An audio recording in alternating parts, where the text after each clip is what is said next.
Thanks everyone for joining this session of Polygon UCAN webinars. Today we have Javier Rivas from Bath presenting Sequential Expert Consultations, Whom to Ask First. This is a joint work with Marc-Le Quement and Kohei Kawamura. And we usually have a 50-minute presentation followed by a 10-minute discussions. We finish in an hour officially, but then we'll stay a few more minutes to have a chat and ask further questions if there are any. So please feel free to stay and talk with the speaker and other participants. Just to remind you, in 2 weeks, we have our last presentation before the Christmas break. Yoko Okoyama from Uppsala presenting Electoral Institutions, Women's Representations, and Policy Outcomes. Javier, thank you for accepting the invitation, and the screen is yours. Thank you very much for the invitation. It's a pleasure being here and presenting this piece of work. So first, like Mark said, this is joint work with Mark from East Anglia and Kohei from Waseda University, and is work in progress and part of a bigger agenda. And how this particular piece relates to that agenda, as I'll discuss at the end. So this is a sequential expert consultation, whom to ask first. So before we get into the slides and anything else, so the kind of very quick summary of what the paper tries to do is it looks at communication, and by communication, think Crawford and Sobel seminar tip-top model.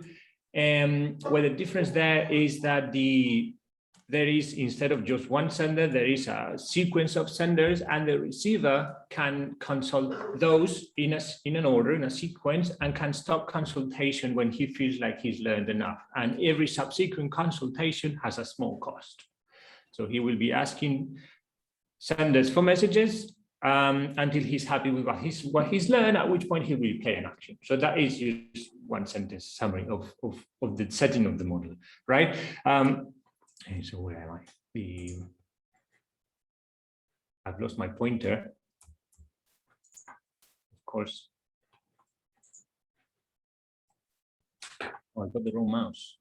Right. So this is what we do. So we do sequential communication. There are multiple senders, some of which are possibly biased. So that is a difference from the standard setting. So some will have the bias, meaning their interests are not aligned with those of the receiver, who is the person in charge of taking the action.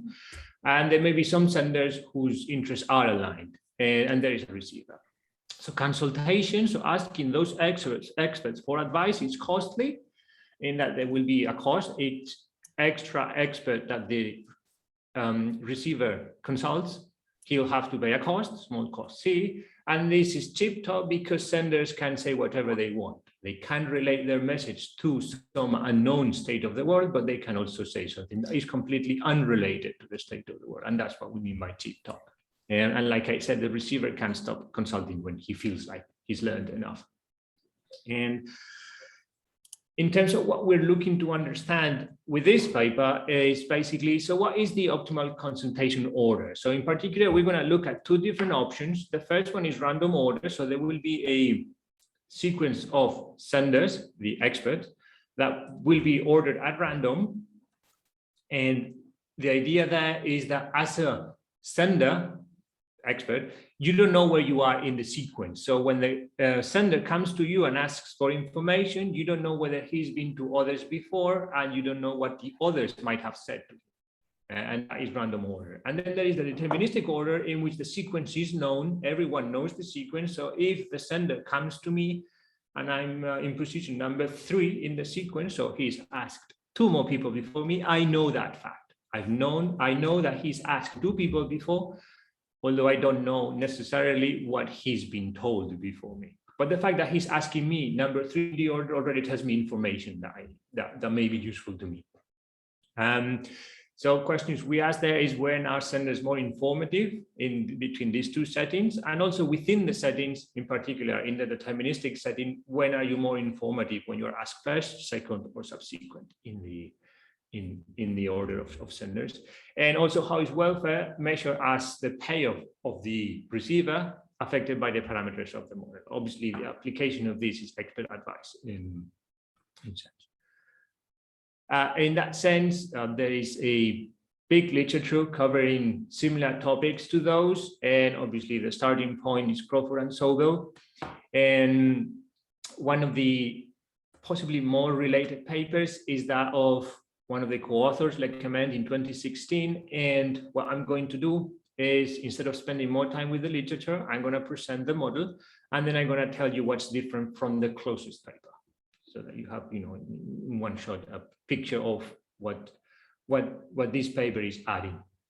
Right. So without further ado, I'm going to jump right into the model. There is one receiver who, after consultation, and I will describe exactly what consultation is, chooses an action R. And the action there is written to be a real action, but I mean, you can take it as between 0 and 1, because in most, in equilibria, it will be between 0 and 1, but it potentially could be any number, real number. There are n senders, so the number of senders is fixed, who are consulted. So whenever they are consulted, they will send a message that is between 0 and 1.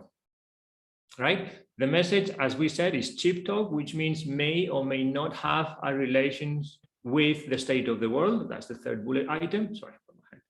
The state of the world is uniform between 0 and 1, and it's just uniform because it's easier to do the math on. There's nothing special that we like about uniform distribution other than that. And the senders know the state of the world, but the receiver does not. So again, so far it's pretty standard, only that compared to the standard Crawford and Sobel model from 39 years ago, there's more than one sender. So far, that's the only difference.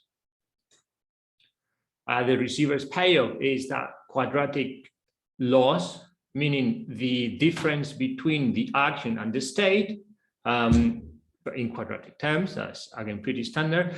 In terms of the sender, there's two types of sender, like we said. Some are biased and some are not. This is what we said in the introduction. So here we get a bit more specific, and there is a type 1 sender, which we call him the heuristic type with probability beta. I'll say what heuristic means precisely in a second. And then the type 2, which is the strategic type.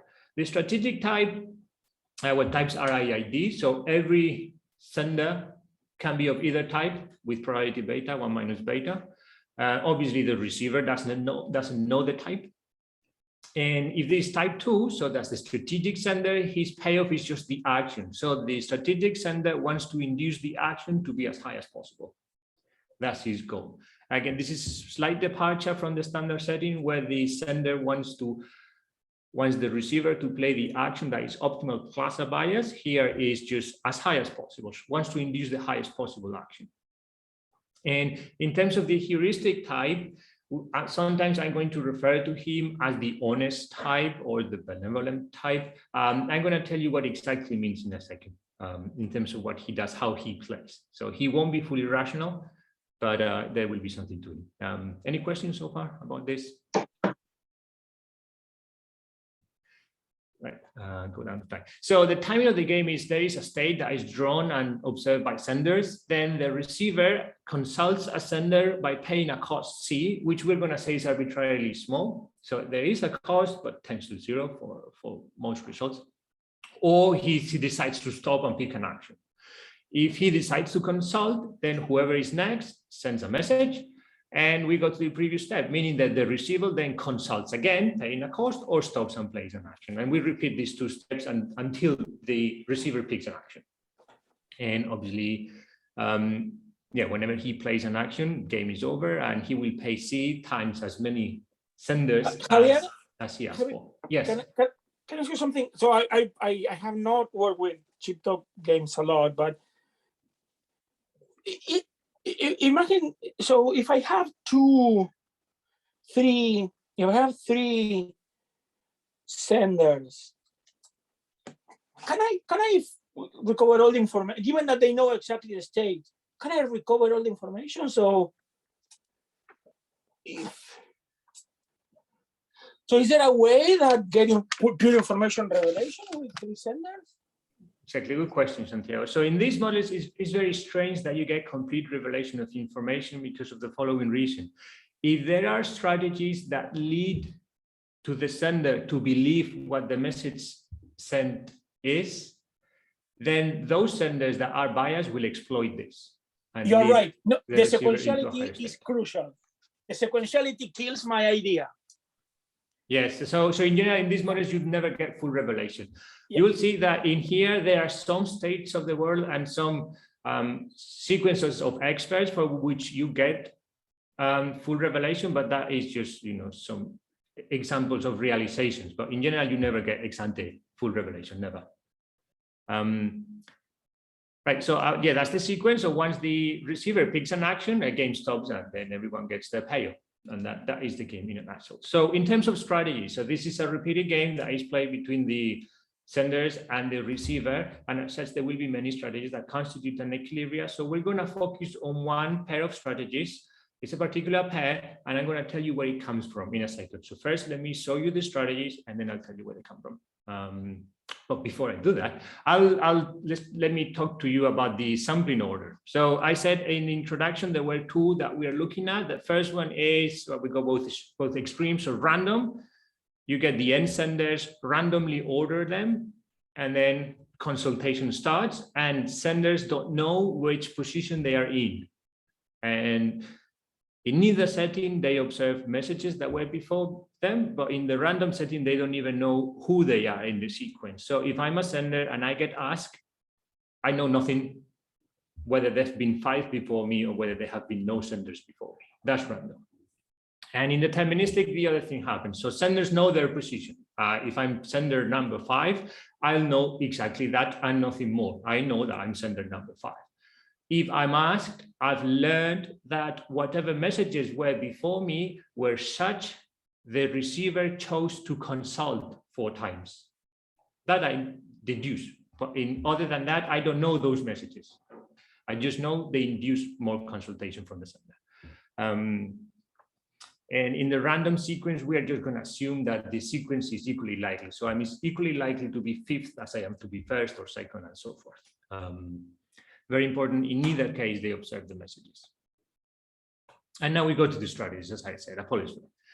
So if the sender is heuristic, then he's going to use the following strategy. So there will be a threshold for I being the position of the sender.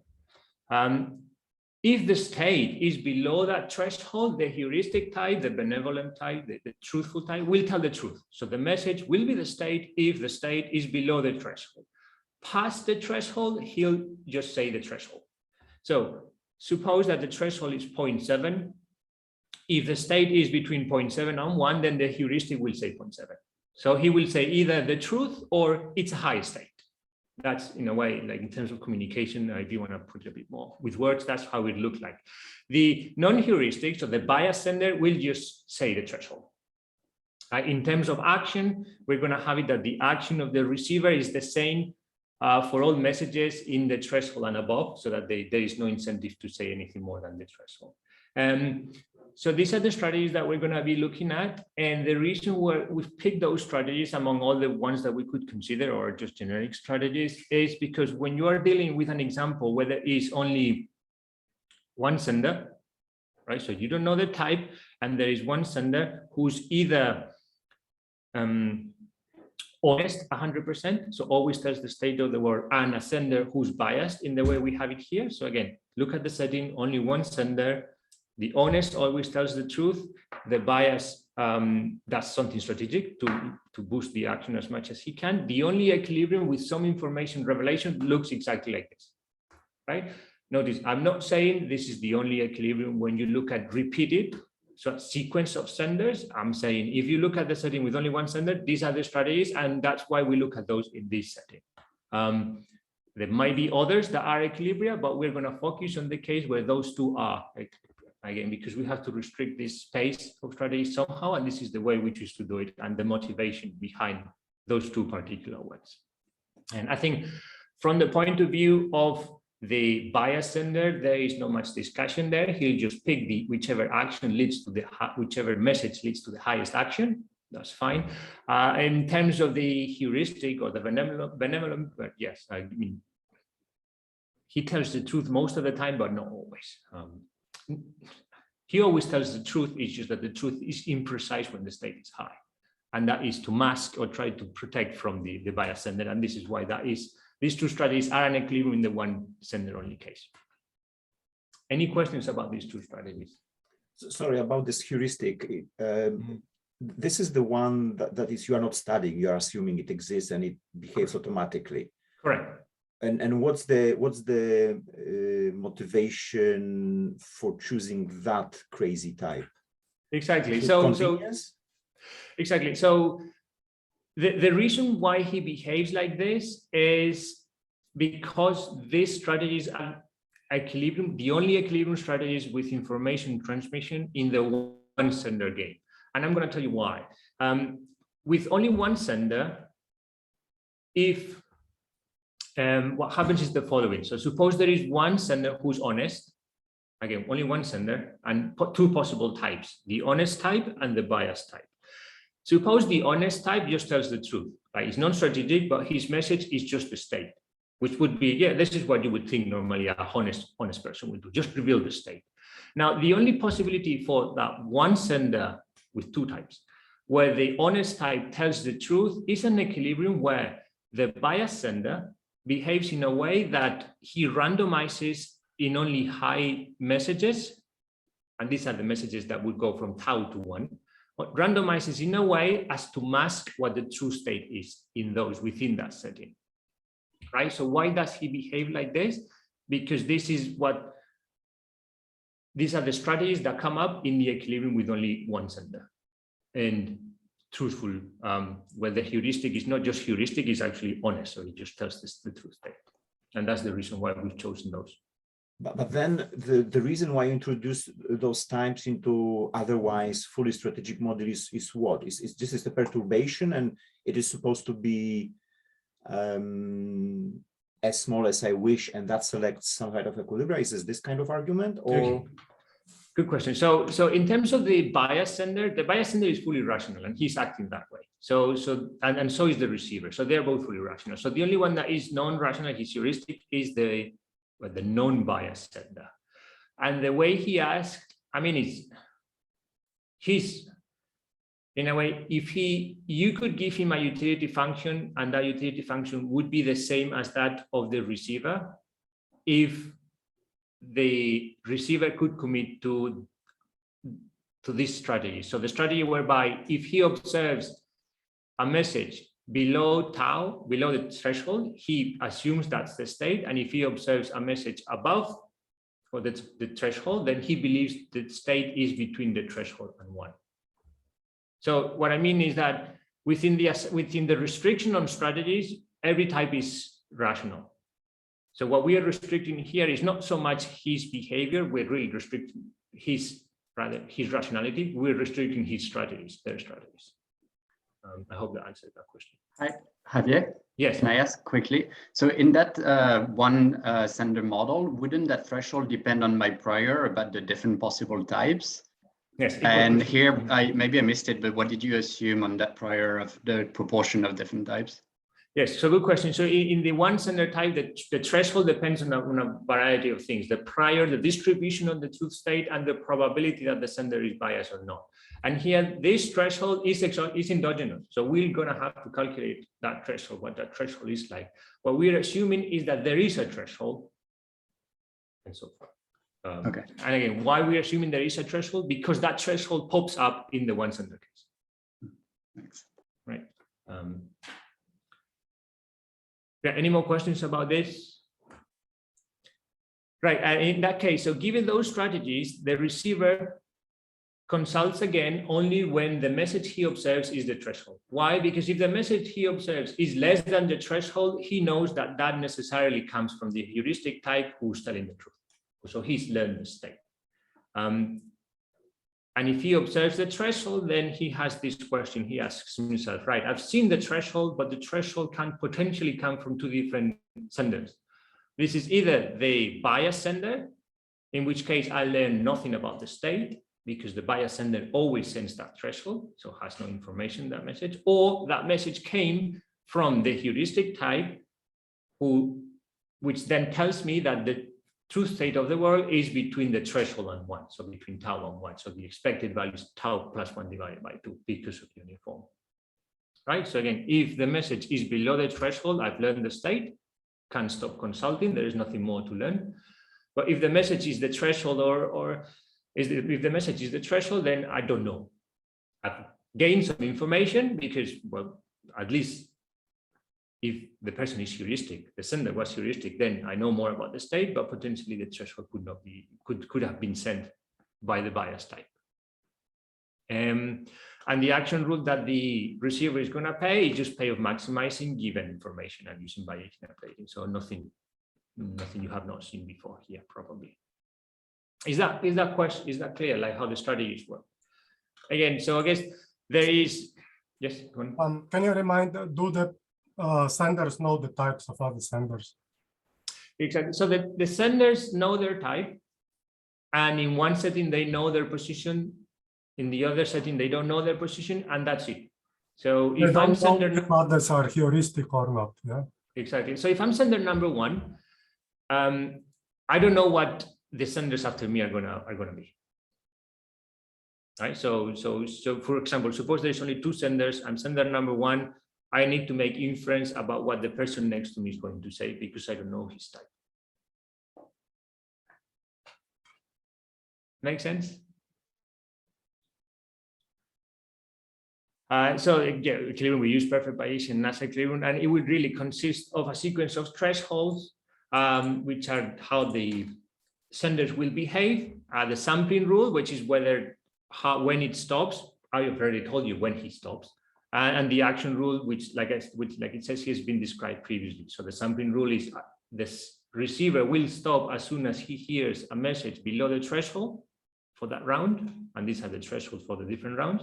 And the action is once he stopped, he just used Bayesian updating to try to guess the action. Does this make sense? So I'm going to do the first, the one sender case, the simple math, and see if that makes a bit more sense.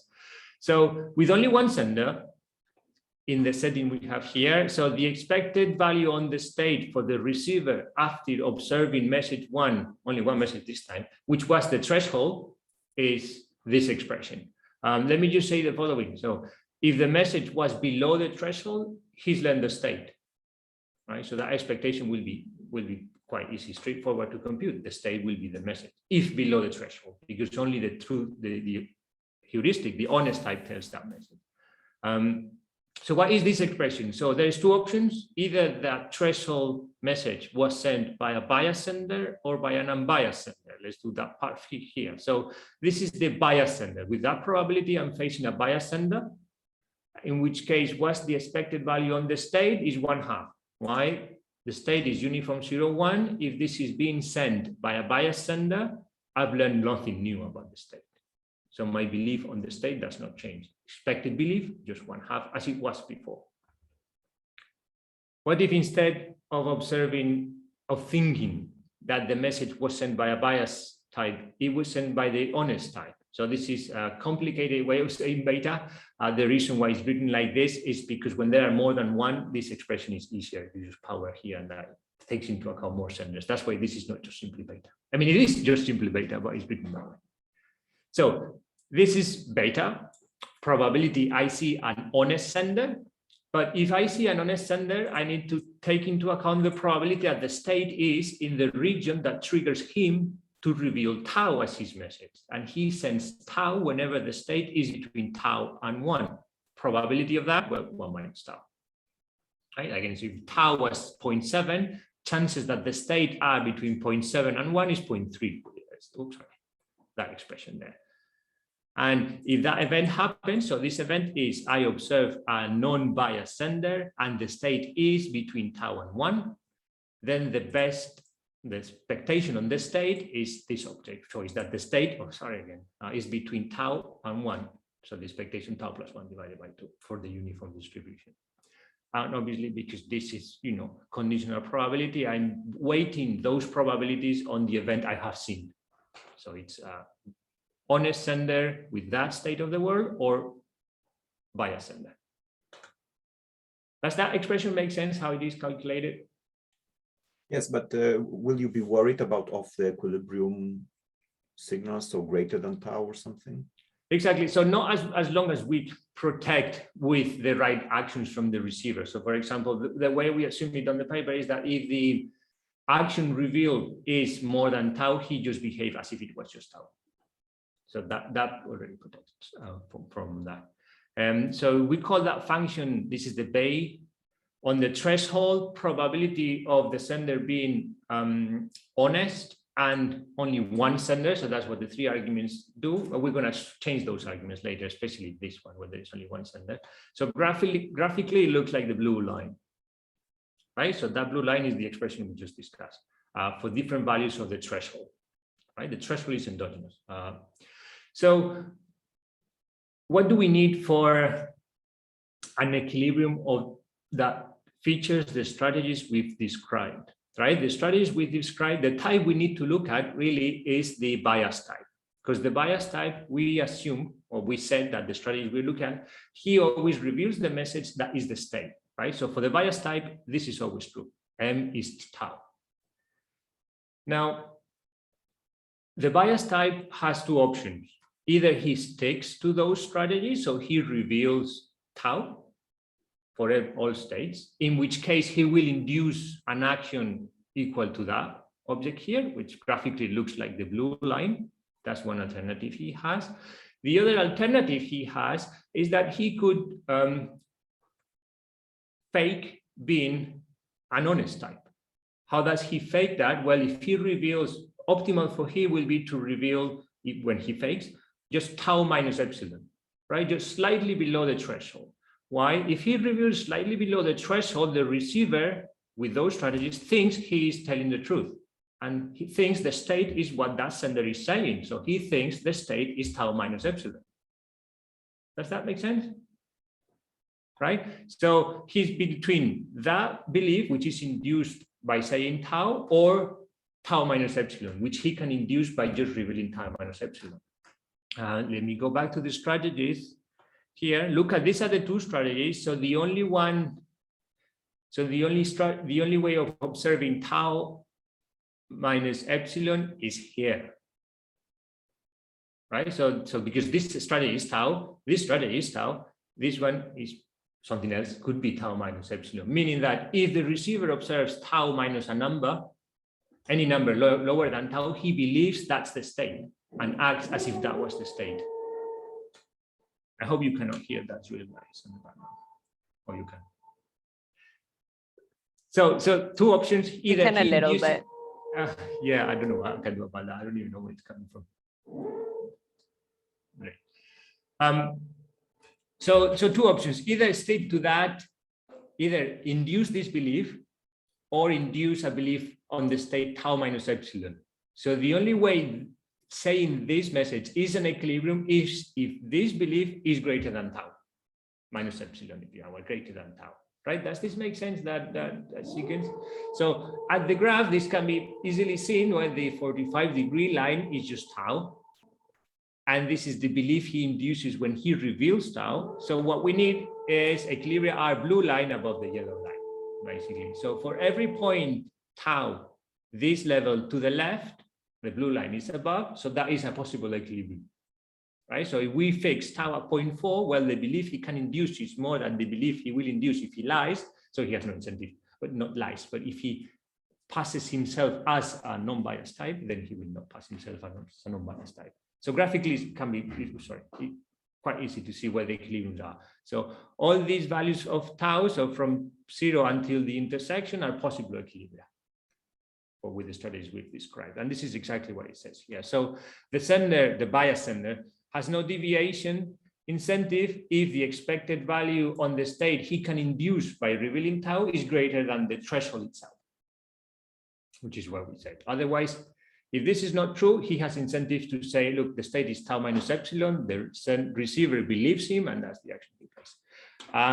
Formally, there is some epsilon such that if the cost is lower than that, there will be an equilibrium where there is a continuum for every threshold. Below the T star is the intersection we described above. And that T star, we're going to have that is continuous and increasing for beta. Okay, so let's leave that there because this is not terribly interesting now. It will be when we look at more senders. So that's what the equilibrium looks like for one sender. In terms of the profit or payoff for the receiver, the receivers strictly favor equilibrium, just where the one which has the highest expected payoff is the one where the threshold is highest, because it's the one where there is more information revealed. So the higher the threshold, the more values there are for which he learns the state for sure. And when he does not learn the state for sure, that is when he sees a tau, the uncertainty is smaller as well, because the gap between tau and 1 is smaller, the higher the tau. This is not surprising yet. The payoff increases in beta. So the higher the likelihood of finding an honest type, the higher the payoff. Again, this sounds reasonable. It won't be because this is reversed when there's two senders, as we're going to see in a second. Does this make sense so far? Again, these comparative studies are not surprising, I don't think, at least at the moment, but they are there for now. Right, so multiple senders. Let's just try to look at the case, what happens when there's more than one. So there's two key beliefs that matter here. The first one is the one we've seen, but extended to more messages. So what's the expectation the receiver has on the state when he's observed a sequence of messages? All those messages are equal to the threshold for that particular round, because if they are not, then he's learned the state for that one message that wasn't the threshold. Right, so that's what we only care really for the case when the messages are always the threshold, because that's the case where he's not certain whether the message came from the honest or the biased.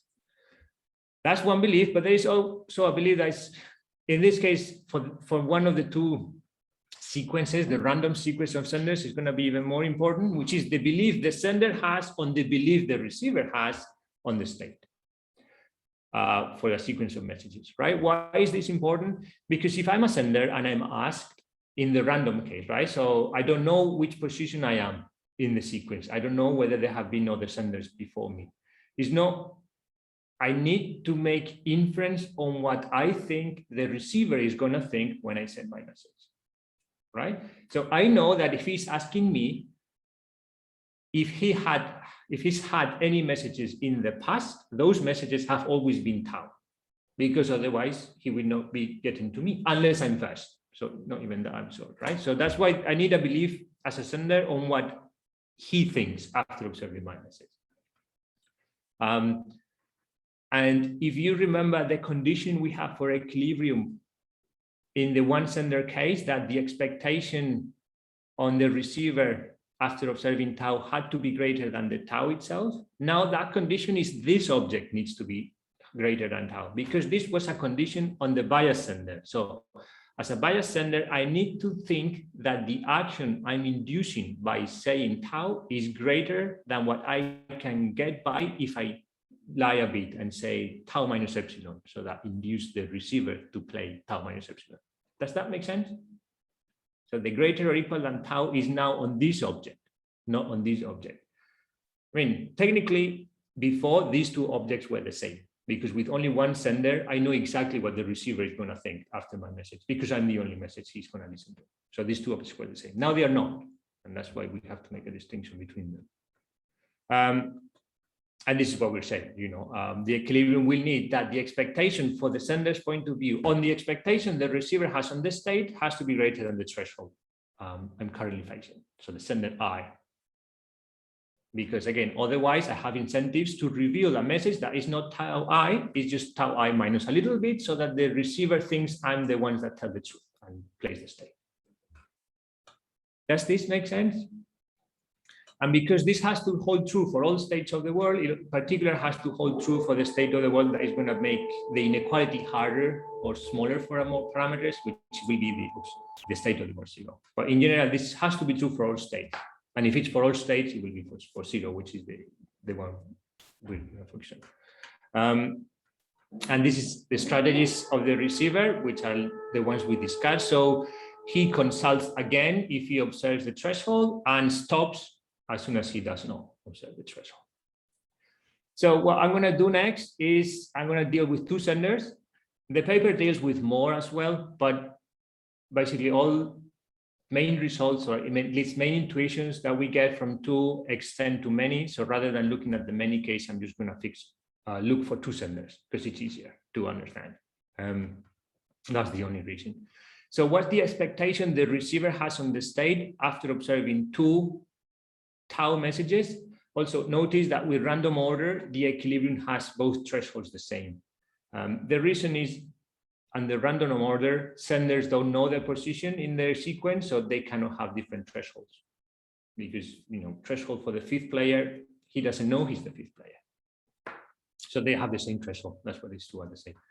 And this is the belief, and it's as before. So this is the probability that I face 2 biased senders, which always send tau, and hence I learn nothing from about the state, and so the expectation on the state is 1/2, as it was. And this is the probability, and you see why it was not written just as plain beta before. And this is the probability that at least one of the senders is the honest type. It's not both biased. At least one of them is that. In that case, I will observe tau if the state is indeed in that interval, so between tau and 1, that's the probability for the uniform. And in that case, the expectation on the state is, well, it's some state between tau and 1. The uniform distribution on that interval has an expectation of tau plus 1 divided by 2 as it was before. Does this make sense? Right, so this figure is trying to plot what we did in the past. So that's the 45-degree line. And this is the belief when there was only one sender. And this is the belief when there's 2 of them.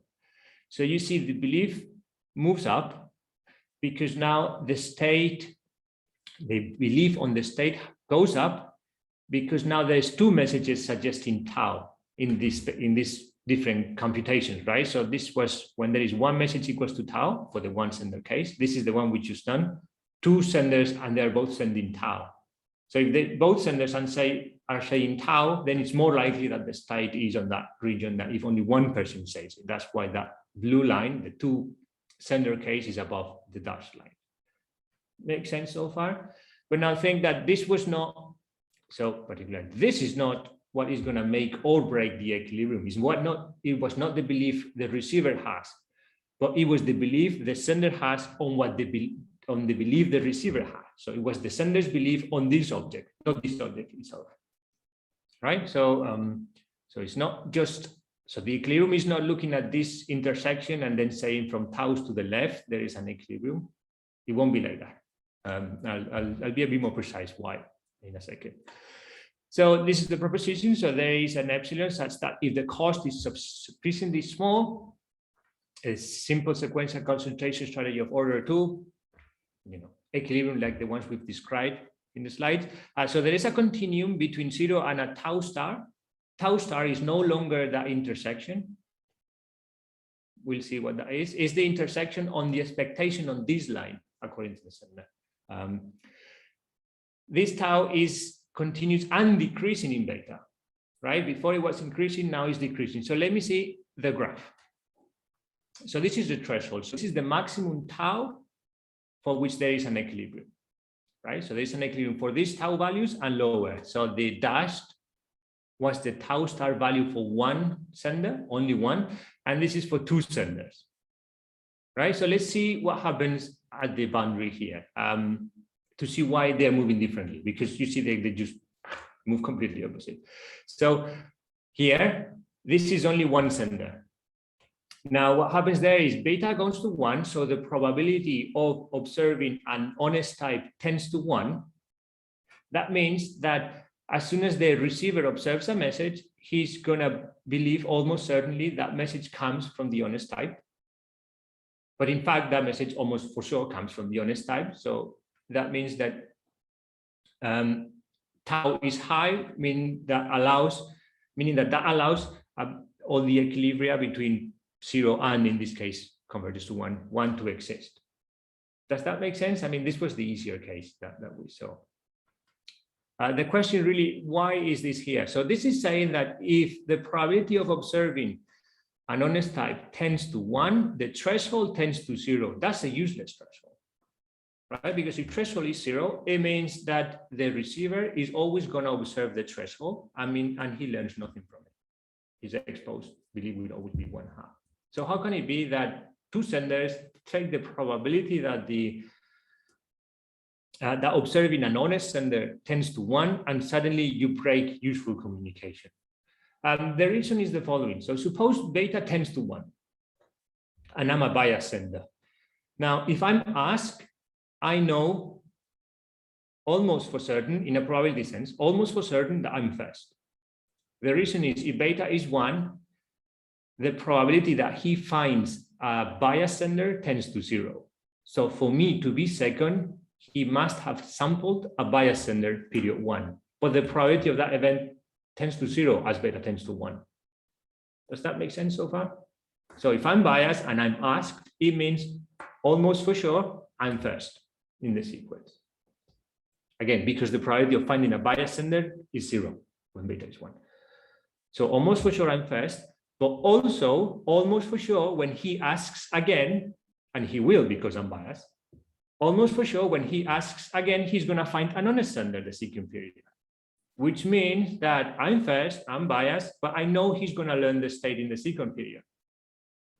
And you see how that limits my opportunities for a lie. So because I know if I say tau, say the state is 0. I say tau, I know he's going to learn that the state is in fact 0 in the second period when he asks again. How can I stop that? Well, by saying tau minus epsilon, by making him believe I'm in fact an honest type. But obviously the sender knows this. So how can he protect? Well, by lowering the tau, right? Because the lower the tau it is, well, there will be less space for me to win. And in the limit, that tau tends to 0 when there's, imagine that tau was 0.1. Again, the reasoning starts the same. If I'm asked and I'm biased, I know he's going to learn that the state is 0. And if tau is 0.1, well, I'll say 0.9, because why not? He's going to believe that. He's going to play 0.9, which is much better than having him ask again and learn that the state is 0. I don't know. Does that make sense? Why that goes? Can I ask here, because yes, it's really about comparative statics and the interpretation of this beta. So initially, there was a moment when I was thinking this beta is like a perturbation parameter, so this is probability of being honest, right? Correct. Yes.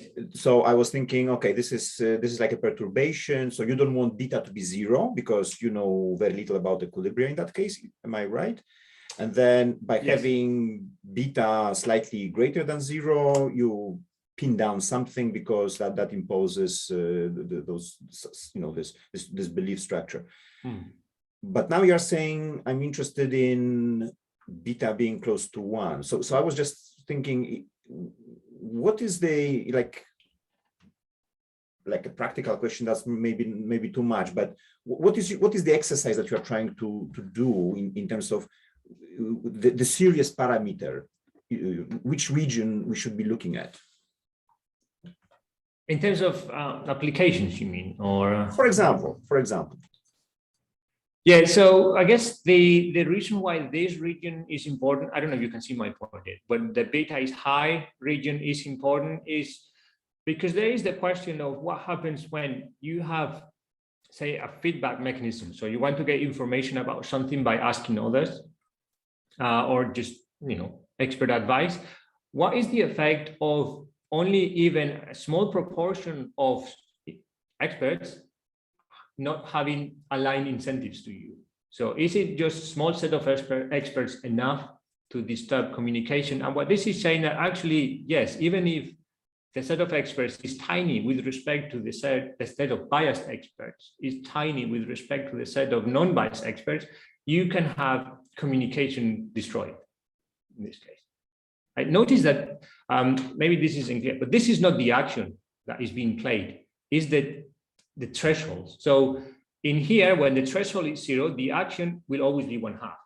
There is no communication. The receiver learns absolutely nothing. He plays 1/2. The action being played here is also 1/2, because this is every expert is biased, meaning their message never has any information. So he ignores them and always plays 1/2. So this is not the action, but it's the threshold that measures how useful communication is. So tau being 0, useless communication. And here communication is useless because of who sends the messages. But in terms of payoff, or as a way of measuring how useful communication is, we have that proposition, which I'm just going to plot here. So this is the payoff of the receiver for both settings. So there is the dash is the 1 period. So this is a function of beta. So there is the 1 period, and this is the 2 period. Now, the best he can hope to do is to get a payoff of 0, because his payoff was the quadratic loss. So the best he can do is get, when his action is the state, the quadratic loss is 0, there is no loss. So that's the best. And he can achieve that with 1 period and an expert who's honest for sure. But you see that when the expert, like we said, so the fact that communication is destroyed for high values of beta means that the payoff, although it goes up at the beginning, as you would expect, because he's getting more chances of having a useful person there, it comes a point where there is the fact that the bias experts are rare makes them take advantage of it by lowering the tau. So they always want to lower the tau, say a bit less than the tau. So because the bias experts are few, they want to make the sender believe they are honest by sending whatever the tau is and a bit less. And that's what pushes the tau down, and why communication is bad, goes bad. Any questions about this? This is a useful picture. Yeah, thank you. And so for the deterministic sampling order, we're going to do this a bit more quickly, because basically insights from here happen to be insights from the 1 sender case and the 2 sender random case. And I think picture is worth 1,000 words. Let me just say one thing first, is when there is deterministic order, the threshold does change from period to period, because now senders recognize where they are in the sequence, and as such can use different taus. And this is how we identify them here. Tau 1 if it's sender 1, tau 2 if it's sender 2. And there is no symmetric equilibrium, meaning the equilibrium will never have the taus be the same with deterministic order. And what do the taus look like? So this is the picture of the taus. Tau 1, period 1, decreasing and continuous. And the second period is increasing and continuous. I don't know, so look only at the blue lines. If you remember, the period 1 tau looked exactly like that. Well, not exactly, but very similar to that. So let me just quickly go, there it goes. So that was the period 1 tau. And you see that's not period 1, this 1 sender tau. And this period 1 tau looks the same as the 1 sender tau. And you see how period 2 tau looks the same as the tau that was for the random, but not the same, similar as the same that was for the random ordering. Right? And this is what I mean. If you think on the second sender, the second sender is effectively playing the game as if it was only 1 sender, because he knows what message led the receiver to him. He's only here because he observed a tau. And now it's just a 1 sender case. It's true that the prior the receiver has is different, but the incentives are the same. And that's why you get a similar tau.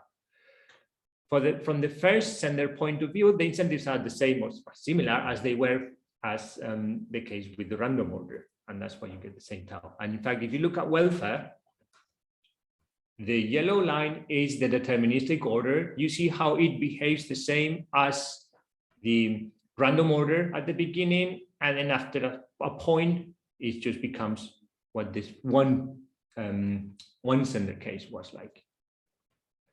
Very important in that picture is true in general. You can see that deterministic order from the point of view of the receiver is superior to only 1 sender and also to random order.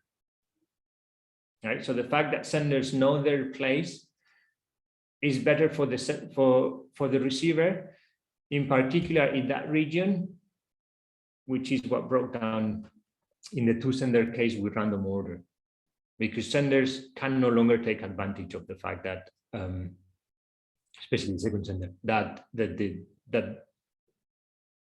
basically that they have that there is the uncertainty about the random ordering. Does this picture make sense? Yeah, Javier, could I ask a question? Yes, of course. I wanted to understand the role of the cost here. So the idea is that if there was no cost, I would just keep learning all the time, and then you make no inference from the fact that you've got to me, which means that you haven't stopped before, right? Is that where it's coming from? And what role does it play in the deterministic case? Because I no longer need to learn about why you haven't stopped, right? Exactly. One question. So the role of the cost is to have the sender stop consultation at some point. right? If there was no cost, there is no reason why he should stop consultation at any point. I guess you could argue that, well, a weak equilibrium would be that he stops consulting when he thinks there is nothing less to learn, even if consultation is free. Fair enough. But I think the cost makes sure, from the point of view of the sender, that I know that if he gets here, is for sure because he's not learned everything there is to learn. If cost was zero, I could not make that inference 100%. But yeah, the role of the cost is basically, as long as there is something to learn, he's going to try and learn. Any more questions about this?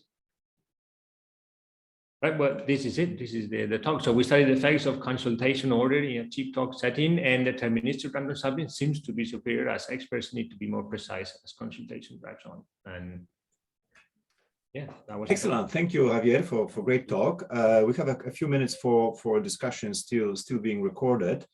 I have a question or two maybe, but if there's anyone in the audience who wants to ask a question or provide some comments, ideas, then please feel free to unmute yourself.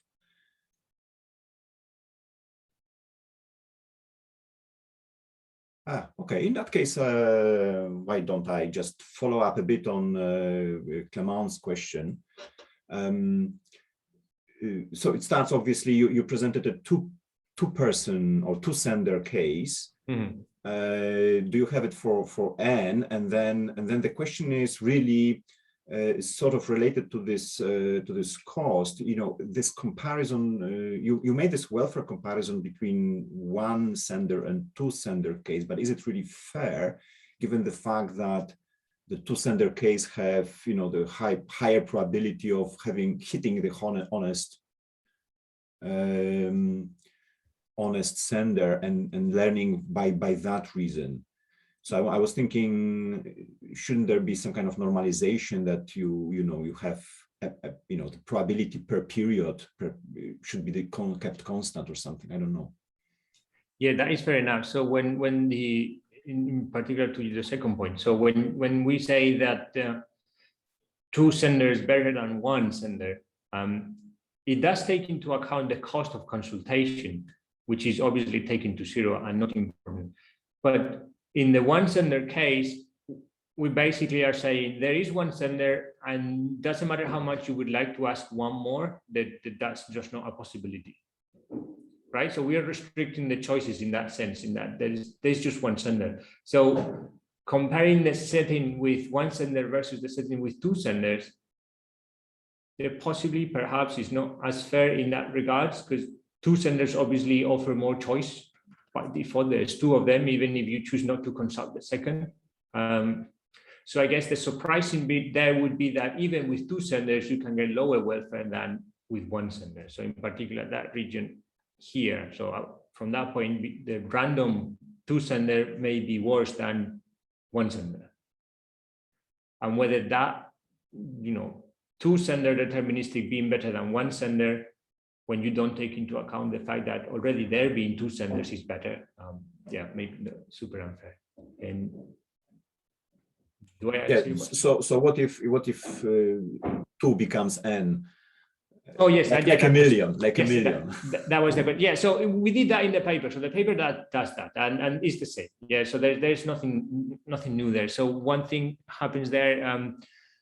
So thresholds before the final ones look like this. The last threshold always looks like this. We have not done infinitely many senders.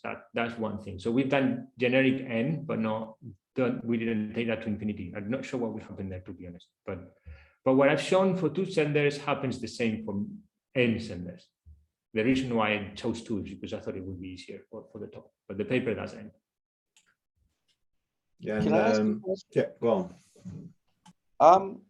Sorry, Javier, I have a really bad connection today, so basically I was looking at the pictures rather than listening to you talk. So maybe I missed something, but is there a role here for the cost when it's a little bit bigger than just doing the job of making you stop at some point? Because I'm wondering whether, think of a deterministic case. If the cost is significant, it might be that the receivers had enough information that it's just not worth going on because the cost is just too large to ask somebody else. And I mean, maybe I'm missing something, but there is something that would change the strategic incentives here, right? So, in other words, I'm not sure that comparative statics on the cost would not be interesting or change the results. Yeah, this is a very good question. So studying this with a cost that is non-negligible is very hard, because what you have to do then is every step calculate how much the receiver expects to learn from the next sender. And you have to do that calculation in full and compare that to the parameter, which is now a parameter C. Right? For us, C was a cost, but because it's taken to 0, it's just it's just a bouncer. Either you expect to learn something, in which case you consult, or you don't expect to learn anything, in which case you don't consult. Makes life a lot easier. And in fact, if you introduce a cost that is non-negligible, I don't know how much this will change, but it won't be the same. There is no reason why it should be. And again, because then it becomes a lot more complex for them, but in particular for us, because now we have to calculate how much the receiver expects to learn on every subsequent consultation, and he will stop when that expectation falls below the threshold C, in this case, the cost. So you can't work it out for 2? I think we haven't done it, but I think for 2 you could potentially work it out, and yeah. I don't see why it would be too difficult to do. Maybe you won't get nice equations, but you can numerically simulate it on the computer, see what happens.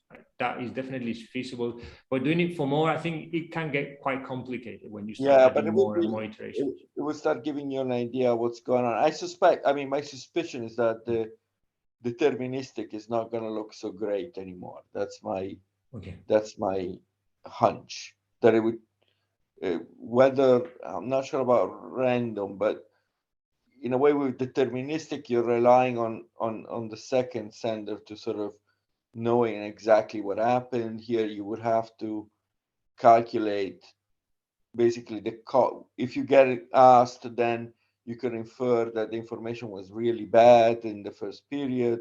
What does that mean? It probably depends on it probably is an interesting question to ask, even if just in an example, I think. Yeah, good suggestion. Thank you. Yes, we think about it. Any other questions? Maybe we have still 2 minutes or 3 minutes for one last question. Can you say 2 sentences on other equilibria, because you mentioned you committed to this one. Is there any worry that you are sweeping things under the carpet somewhere? Good question. In fact, this brings me back to something I said I would do, but I didn't. If you remember, I told you the closest paper to this, let me go back to that slide, sorry about flashing to the slides, was this. And I said, I'm going to say what's different, and then I didn't. So this is what is different. So going back to the strategies. So in that original paper, what happened was that the honest sender, which here is called heuristic and has this strategy, he was allowed to be rational. Right, so his utility was the same as that of the sender, but he could be rational. So he could send messages in order to induce, and in a way, try to counter the effect of the bias sender. And what Mark found, is that there were equilibria, or the only equilibria had certain features which were very unrealistic. In fact, so this is what I think I wrote. So this is what he wrote himself in this paper about his previous 2016 paper. In the equilibrium behavior of the benevolent types of the honest, which uses a partitional strategy, is too complex and intuitive. So can there be other equilibria if I change the strategy? Yes. For example, that when the heuristic type is honest but fully rational. But what happens with those too complex and intuitive? And yes, using partitional strategies means for states between 0 and 0.2 or 0.4 and 0.6, you do one thing. Between 0.2 and 0.4, you do a different thing. Between 0.8 and you see that's what he found, and he found that just not very realistic. It's an equilibrium and so forth. And this is how this paper came about. What if we, in a way, forced? I mean, it's still an equilibrium, right? So the heuristic guy wants to do that. But what if he restricted the strategies into something that is a bit more less extreme? And the way we justify this is because we found these strategies when we looked at the case with only one sender, and that sender wants to tell the truth, basically, always. So, thank you very much. I think it's time to thank the speaker, Javier, for great talk, and all the audience for participation. We'll stop the recording here.